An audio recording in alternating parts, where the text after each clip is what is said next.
This is the racial dot map. I'm going to use it to explore patterns in the Megalopolis. Once again, we learned beforehand in the Nine Nations book that this is by far the most diverse region of all the ones we're going to look at in terms of the people that live there. This includes a large mix of Asians, African Americans, whites, and that's more than just white and Caucasian. You also have Polish, Italian, Jewish, all kinds of different groups within that broad category of white. This is the racial dot map, and so this is without dot map just showing population. Of course, we can see that dense cluster, but let's go ahead and add color, literally and figuratively, and now we have the census block data, or the census dot map has now been turned into different colors. And so blue indicates white, green areas are where black people live, red areas are where Asian, and once again Asian, it's going to include more than Chinese and Japanese, it's all of Asia, so it's also going to include Middle Eastern as well, and Hispanic there in orange dots. And so in general we can see a pattern where overwhelmingly most of the people that live in North America and in this part of North America are overwhelmingly white. But in the urban areas we do see patterns in terms of color. And in particular in Megalopolis we're going to see a lot of residential segregation, also known as separation. So we zoom in. And I wish I could add more than just the map labels here. I wish I could add in some more of the different boroughs. But here we have Manhattan. And so if we zoom into Manhattan, we can see Manhattan, extremely high cost of living.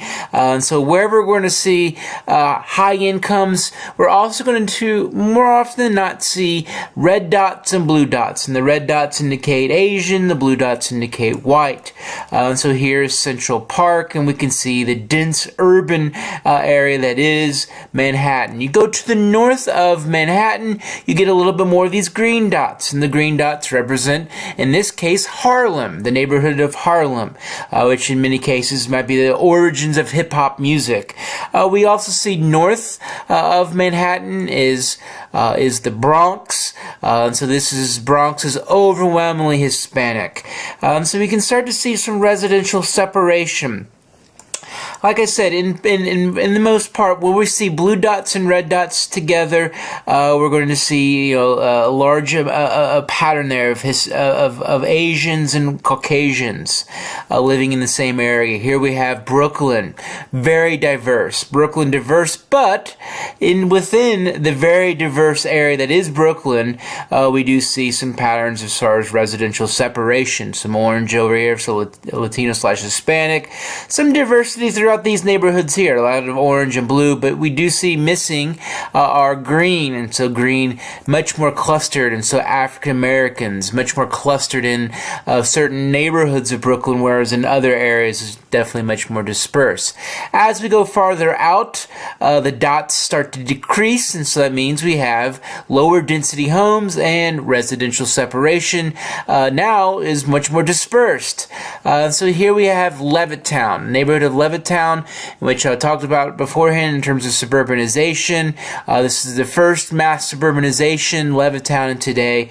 It is much more spread out, but it is a mix of Asian and white still to this day. And so you can see stark lines separating. And that line would be a road separating, in this case, Levittown from Hempstead to the west.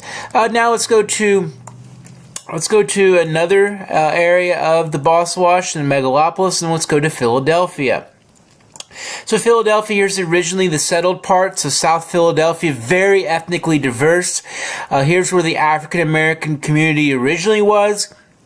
However, over time, has kind of migrated to this other area of South Philadelphia. Now, to this day, at the moment, this is an area of gentrification. An area that has had a lot of abandonment and vacated areas, vacated homes, has since had its kind of revitalization.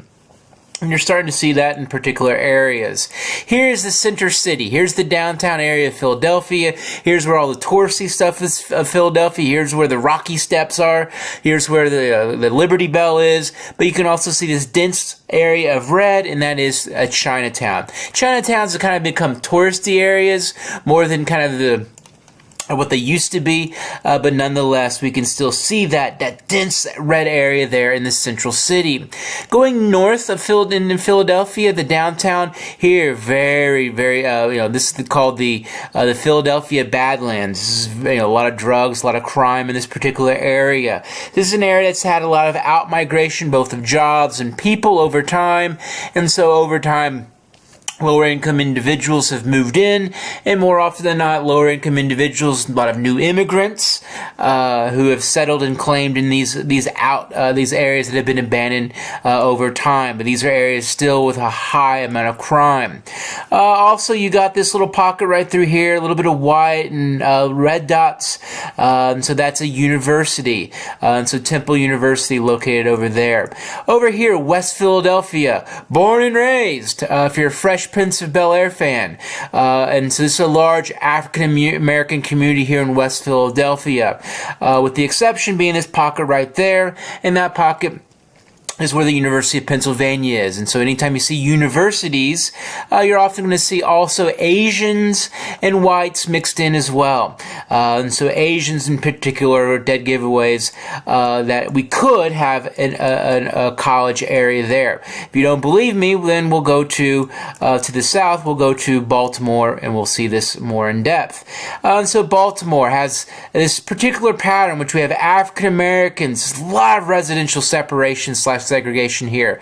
And so you have this wedge coming right through what is essentially this African-American dominated community here, this central city. Now, subsequently, we've had suburbanization. It's kind of this out-migration, particularly of Caucasians, to more suburban areas. But this wedge still remains amongst this African-American dominated area. Also in this African-American dominated area, particularly in the central city, massive amount of abandonment and vacated homes and neighborhoods, and so huge amount of out-migration. Once again, that out-migration is people moving in the suburbs, but also a lot of the African-Americans who are came to the Great Migration, came to this particular area, we settled there, but since have moved back or moved somewhere else to another urban area. And so here, this particular area is where Freddie Gray is from. And so that's from the Baltimore, from some of the riots that happened back in 2016. And so what is this wedge here? First off, those red dots, once again, that's a dead giveaway that we might have a university there. In the case, there's Johns Hopkins. And then farther up is Towson University, two key universities in the Baltimore area. And subsequently, these areas have kind of been separated over time and have been kind of secluded from the neighboring African-American dominated communities. And so Baltimore, a huge amount of residential separation / segregation. Finally, go to Washington, D.C., another area where we see this residential separation / segregation that's very common in the Foundry, but also in the Megalopolis. And so very clearly you can see this particular pattern in which African-Americans, and a large number of African Americans living in Washington, D.C. makes a lot of sense because of, they came to Washington, D.C.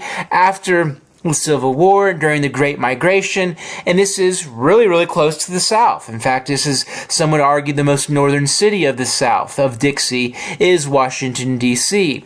And so over time, large African-American population. Subsequently, large African-American population is also suburbanized, and we can see that out here. And so suburbanization, in the case of Washington, D.C., all groups have suburbanized. But you definitely see residential separation / segregation, and even in suburban areas. And so Latinos more in this suburban area, whites more in this suburban area, and Asians more out in here. So you definitely see separation / segregation in suburban areas. In this particular area, it's going to be interesting to see what would happen in 2020 as far as if they continue to make the census dot map. This is an area that's been heavily gentrified. This is where they built the baseball stadium for the Washington Nationals. This is an area in which it's been, a lot of change has occurred here. So will we continue to see a large amount of green or African American population in this particular area? We'll find out. So you can also see some pockets of Asian neighborhoods here and there, and of course a Chinatown and a downtown central business district, very touristy, very common in this particular area.